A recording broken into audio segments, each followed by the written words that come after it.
ഒരു അവിഹിത ബന്ധത്തിന് ശേഷം സ്ത്രീകൾ അനുഭവിക്കുന്ന മാനസിക പ്രശ്നങ്ങളും അവയ്ക്കുള്ള സൊല്യൂഷനാണ് പ്രധാനമായിട്ടും നമ്മൾ ഈ വീഡിയോയിലൂടെ ചർച്ച ചെയ്യുന്നത്. നമ്മളെ വിളിക്കുന്ന ഒരുപാട് സ്ത്രീകൾ പറയുന്ന പ്രശ്നം എന്ന് വെച്ച് കഴിഞ്ഞാൽ, ഞാൻ ഒരുപാട് അയാളെ ഇഷ്ടപ്പെട്ടു, ഒരുപാട് ആത്മാർത്ഥമായിട്ട് സ്നേഹിച്ചു, പക്ഷേ അയാളിപ്പോൾ എന്നെ അവോയ്ഡ് ചെയ്യുന്നു, എൻ്റെ കോൾസ് എടുക്കുന്നില്ല, അല്ലെങ്കിൽ മെസ്സേജ് അയക്കുന്നില്ല, ബിസിയാണെന്നൊക്കെ പറയുന്നു. സാർ, ഞാൻ എന്താണ് ചെയ്യേണ്ടത്? ഞാൻ തകർന്നു പോയിരിക്കുകയാണ്, എന്ത് തെറ്റാണ് എൻ്റെ ഭാഗത്തു നിന്ന് പറ്റിയതെന്നൊക്കെ ഇങ്ങനെ ചോദിക്കുന്നുണ്ട്. അതോടൊപ്പം ചില ആളുകൾ പറയാറുണ്ട്, സാർ ഞങ്ങൾ തമ്മിൽ ഫിസിക്കൽ റിലേഷൻഷിപ്പ് കഴിഞ്ഞു, അപ്പോൾ ഫിസിക്കൽ റിലേഷൻഷിപ്പ് കഴിഞ്ഞുകൊണ്ടാണോ അദ്ദേഹം എന്നെ ഉപേക്ഷിച്ച് പോയത്, അദ്ദേഹം എന്നെ മൈൻഡ് ചെയ്യാത്തത്, അങ്ങനെയൊക്കെ ചോദിക്കാറുണ്ട്. എനിക്ക് നിങ്ങളോട് പറയാനുള്ള ആദ്യത്തെ കാര്യമെന്ന് പറയുന്നത്, പലപ്പോഴും പ്രണയത്തിൻ്റെ പൂർണ്ണത എന്ന് പറയുന്നത് ഫിസിക്കൽ റിലേഷൻഷിപ്പിലോ ഫിസിക്കൽ ഇൻറ്റിമസിയിലോ ആണ്. സ്വാഭാവികമായിട്ടും പുരുഷൻ പലപ്പോഴും അതിനെ നിർബന്ധിക്കാറുണ്ട്, ആ ഒരു പോയിന്റിലേക്ക് നിങ്ങൾ എത്തിച്ചേരാറുമുണ്ട്.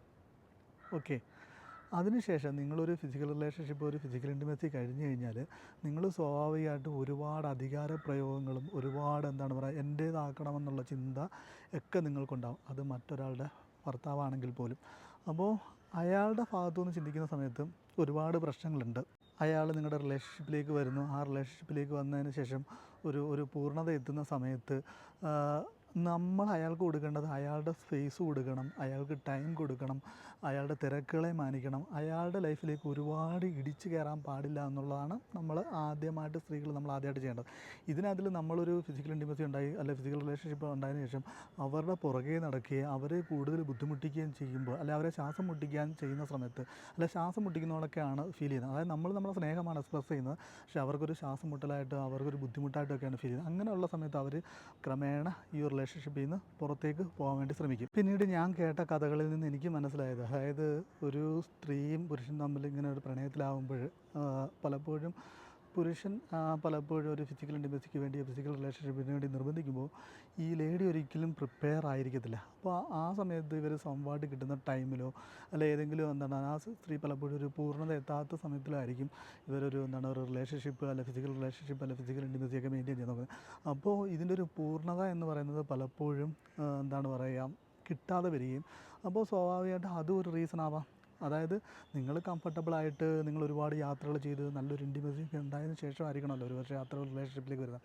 അപ്പോൾ ഇവിടെ വരുന്ന, അല്ലെങ്കിൽ അങ്ങനെ വരുന്ന പ്രശ്നങ്ങൾ കൊണ്ടും ചിലപ്പോൾ ഒരുപക്ഷെ ഈ റിലേഷൻഷിപ്പിലേക്ക് വരുന്ന ആളുകൾ ഇട്ടിട്ട് പോകാനുള്ള സാധ്യതയുണ്ട്. അതൊക്കെ നമ്മൾ മനസ്സിലാക്കണം. പിന്നീട് നിങ്ങൾ മനസ്സിലാക്കേണ്ട ഒരു പ്രധാനപ്പെട്ട കാര്യം എന്ന് പറഞ്ഞാൽ, ഈ വന്നത് നമ്മളെ എക്സ്ട്രാ മാരിറ്റൽ അഫെയർ എന്നാണ് പറയുന്നത്. അതായത് സംതിങ് നമുക്ക് എക്സ്ട്രായാണ് കിട്ടിയിരിക്കുന്നത്, അതായത് മാരിറ്റലിനപ്പുറത്തേക്കുള്ള ഒരു എക്സ്ട്രാ സാധനമാണ് കിട്ടിയിരിക്കുന്നത്. അതിനെക്കുറിച്ച് നമുക്കൊരു ബോധം വേണം. പിന്നീട് അതിനേക്കാളും വളരെ ഇമ്പോർട്ടൻ്റ് ആയിട്ടുള്ളൊരു സംഭവം എന്ന് വെച്ച് കഴിഞ്ഞാൽ, നിങ്ങളൊരു കാര്യം മനസ്സിലാക്കേണ്ടത്, നിങ്ങൾ ആ വ്യക്തിയല്ല നിങ്ങൾ സ്നേഹിച്ചിരുന്നത്. അതായത് നിങ്ങളൊരു റിലേഷൻഷിപ്പിൽ നിന്ന് പുറത്തേക്ക് പോകാൻ, ഒരു മാരിറ്റൽ റിലേഷൻഷിപ്പിൽ നിന്ന് പുറത്തേക്ക് പോകാൻ, അല്ലെങ്കിൽ മറ്റൊരു പുരുഷൻ്റെ അടുത്തേക്ക് പോകാൻ ഒരുപാട് വേദനാജനകമായ റീസൺസ് ഉണ്ടായിരിക്കാം. അത് ഇമോഷണലി ആയിരിക്കാം, കെയറിൻ്റെ കാര്യത്തിലായിരിക്കാം, അല്ലെങ്കിൽ ഒത്തുപോകാൻ പറ്റാത്ത ഒരുപാട് കാരണങ്ങളുണ്ട്.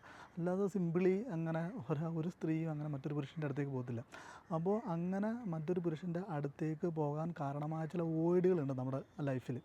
അപ്പോൾ ആ വോയിഡുകളാണ് നിങ്ങൾക്ക് അദ്ദേഹം ഫുൾഫിൽ ചെയ്ത് തന്നത്. അതായത് സ്നേഹത്തിൻ്റെ കുറവ്, അല്ലെങ്കിൽ കെയറിൻ്റെ കുറവ്, അല്ലെങ്കിൽ കരുതലിൻ്റെ കുറവ്, അങ്ങനെ കുറേയധികം ഫാക്ടേഴ്സ് ഉണ്ട്. ആ വോയിഡിൻ്റെ ഫില്ലിങ്ങിനെയാണ് നിങ്ങൾ ഇഷ്ടപ്പെട്ടത്, അല്ലെങ്കിൽ ആ കരുതലിൻ്റെ ഫില്ലിങ്ങിനെ അതാണ് നിങ്ങൾ ഇഷ്ടപ്പെട്ടത്, അല്ലാതെ ആ വ്യക്തിയല്ല നിങ്ങൾ ഇഷ്ടപ്പെട്ടത്.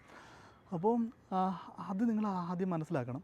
പിന്നീട് നമ്മൾ ചെയ്യേണ്ടതെന്ന് വെച്ചാൽ, ഇത്രയും കാര്യങ്ങൾ മനസ്സിലാക്കി കഴിഞ്ഞ് നിങ്ങൾ കുറച്ച് നാളത്തേക്കെങ്കിലും ഇഷ്ടപ്പെട്ട ഈ വ്യക്തിയെ നിങ്ങൾ അൺകണ്ടീഷണലായിട്ട് സ്നേഹിക്കാൻ ശ്രമിക്കുക. നിങ്ങൾക്ക് മെസ്സേജ് അയക്കാൻ താല്പര്യമുള്ള സമയത്ത് നിങ്ങൾ അയയ്ക്കുക, വിളിക്കാൻ ശ്രമിക്കുന്ന സമയത്ത് വിളിക്കുക. ഓക്കെ, അറ്റൻഡ് ചെയ്യുന്നില്ല, അപ്പോൾ നിങ്ങളത് മനസ്സിലാക്കുക, ആ വ്യക്തി ബിസി ആയിരിക്കുക, ആ വ്യക്തിയുടേതായ തിരക്കുകളുണ്ട്, ആ വ്യക്തിയുടേതായ സ്പേസ് ഉണ്ട്. ഇത് നിങ്ങൾ കുറച്ച് നാൾ ഇത് ചെയ്ത് കഴിയുന്ന സമയത്ത് നിങ്ങൾക്ക് തന്നെ മനസ്സിലാവും, ഓക്കെ നമ്മളിലേക്ക് തിരിച്ചു വരുന്നില്ല എന്നുള്ള സമയത്ത് വേണമെങ്കിൽ നമുക്ക് വിട്ടുപോകാം. പക്ഷേ അതിനെക്കുറിച്ച് നമ്മൾ മെസ്സേജ് അയക്കാത്തതിന്, അല്ലെങ്കിൽ നമ്മൾ വിളിച്ചാൽ റെസ്പോണ്ട് ചെയ്യാത്തതിനൊക്കെ ബഹളങ്ങൾ ഉണ്ടാക്കാൻ ശ്രമിക്കുമ്പോൾ അവർ നിങ്ങളിൽ നിന്ന് കൂടുതൽ അകന്നു പോവുകയുള്ളൂ. അവർക്ക് അവരുടേതായ സ്പേസ് കൊടുക്കുക. പിന്നീട് ആ സമയത്ത് നിങ്ങൾക്ക് നിങ്ങളുടേതായ രീതിയിൽ തിരിച്ചറിവുകൾ ഉണ്ടാവും. അപ്പോൾ അയാൾക്ക് അയാളുടേതായ ഒരുപാട് റീസൺസ് ഉണ്ടായിരിക്കും. അയാൾ ഈ ബന്ധത്തിലേക്ക് വന്നത് പങ്കാളി അറിയാതെ ആയിരിക്കും, അയാളുടെ ജീവിത പങ്കാളി അറിയാതെ ആയിരിക്കും. അത് പിന്നീട് ജീവിത പങ്കാളി അറിയുമോ എന്നുള്ള പേടിയുണ്ടായിരിക്കാം, ഇത് അടുത്ത തലത്തിലേക്ക് പോകുമോ എന്നുള്ള പേടിയുണ്ടായിരിക്കാം. ചിലപ്പോൾ അയാൾ ലെസ്റ്റിന് വേണ്ടി മാത്രം നിങ്ങളുടെ അടുത്തേക്ക് വന്ന ആളായിരിക്കും. അപ്പോൾ പിന്നീട് നിങ്ങൾ ആത്മാർത്ഥമായിട്ട് സ്നേഹിക്കുമ്പോൾ നിങ്ങളെ ചതിക്കുന്നു എന്നുള്ളൊരു ഫീൽ ഉണ്ടായിരിക്കാം.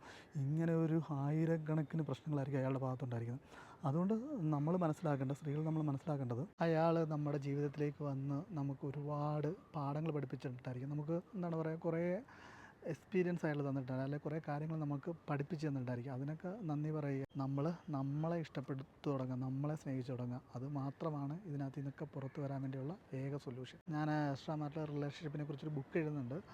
ആ ബുക്ക് എഴുതിൻ്റെ ഭാഗമായിട്ട് നമുക്ക് ഒരുപാട് ആളുകളോട് സംസാരിക്കേണ്ടി വരും, ഒരുപാട് അനുഭവങ്ങൾ കേൾക്കേണ്ടി വരും. പലപ്പോഴും ഒരാളെ കേട്ടിരിക്കുക എന്നുള്ളത് വളരെ വലിയൊരു കാര്യമാണ്. അതോടൊപ്പം തന്നെ ആർക്കെങ്കിലും ആശ്വാസം പകരാൻ കഴിയുക എന്നുള്ളത് വളരെ വലിയൊരു കാര്യമാണ്.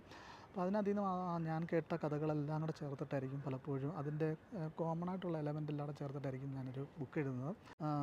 ഇത്തരത്തിലുള്ള വേദന അനുഭവിക്കുന്ന ആളുകൾക്ക് ആരോടെങ്കിലും ഒന്ന് പറഞ്ഞു കഴിഞ്ഞാൽ അവരുടെ വിഷമം തീരുമായിരിക്കും. പക്ഷേ അതിനുള്ള സ്പേസ്, അവരെ കേൾക്കാനുള്ളൊരു സ്പേസ് കൂടിയാണ് നമ്മൾ നിക്കീസ് കഫേ ചെയ്യുന്നത്. അപ്പോൾ ഞാൻ ജസ്റ്റ് എനിക്ക് ഹാൻഡിൽ ചെയ്യാൻ പറ്റാത്ത കേസുകൾ പലപ്പോഴും സൈക്കോളജിസ്റ്റിനും സൈക്കാട്രിസ്റ്റിനും ഒക്കെ കൊടുക്കാറുണ്ട്. അപ്പോൾ ഒരാളുടെ ജീവിതത്തിലെങ്കിലും മനസ്സമാധാനവും സന്തോഷവും സംതൃപ്തിയൊക്കെ കൊടുക്കാൻ നമ്മളെക്കൊണ്ട് കഴിയുന്നെങ്കിൽ അത് തന്നെയാണ് ഏറ്റവും വലിയ കാര്യമാണെന്ന് ഞാൻ ചിന്തിക്കുന്നു. അപ്പോൾ ഈ വീഡിയോ എല്ലാവർക്കും ഇഷ്ടമായി. വീണ്ടും മറ്റൊരു വീഡിയോയിൽ കാണാം. അതിലേക്കും ബൈ ബൈ, താങ്ക് യു.